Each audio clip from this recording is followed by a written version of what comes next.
చాలాసార్లు మన జీవితంలో దేవుణ్ణి ఒక విషయం గురించి పదే పదే అడుగుతూ ఉంటాం, కానీ జవాబు రాదు. గమనించారా? ఎందుకు నాకు జవాబు రావట్లేదు, దేవుడు ఎందుకు నా ప్రార్థన వింటలేదు అని సారిసారికి బాధపడిపోతూ ఉంటాం. ఎందుకు ఇలా జరుగుతుంది, ఎందుకు ఇలా జరుగుతుందని అనుకుంటా ఉంటాం. మన జీవితాల్లో మన ప్రార్థనలకి జవాబు రాకపోవడానికి గల ఒక ప్రధానమైన కారణం, ఒకటి చాలా ఉన్నాయి, బట్ ఒకటి ప్రధానమైన కారణం ఏంటంటే అన్ఫర్గివ్నెస్ అన్నమాట. అంటే ఇతరుల్ని మనం క్షమించలేకపోవడాన్ని బట్టి మన ప్రార్థనలకి చాలాసార్లు మనం జవాబు పొందుకోలేం.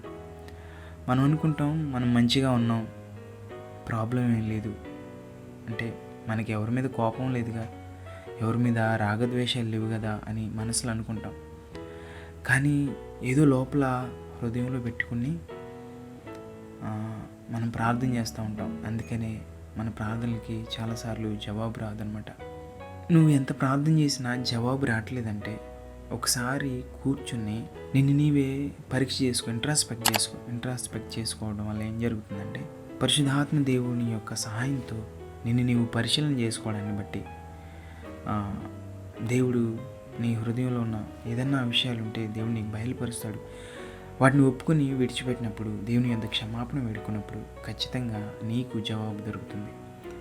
కాబట్టి ఈ విషయాలు కొంచెం ఆలోచిస్తారని అనుకుంటున్నాను నేను. God bless you.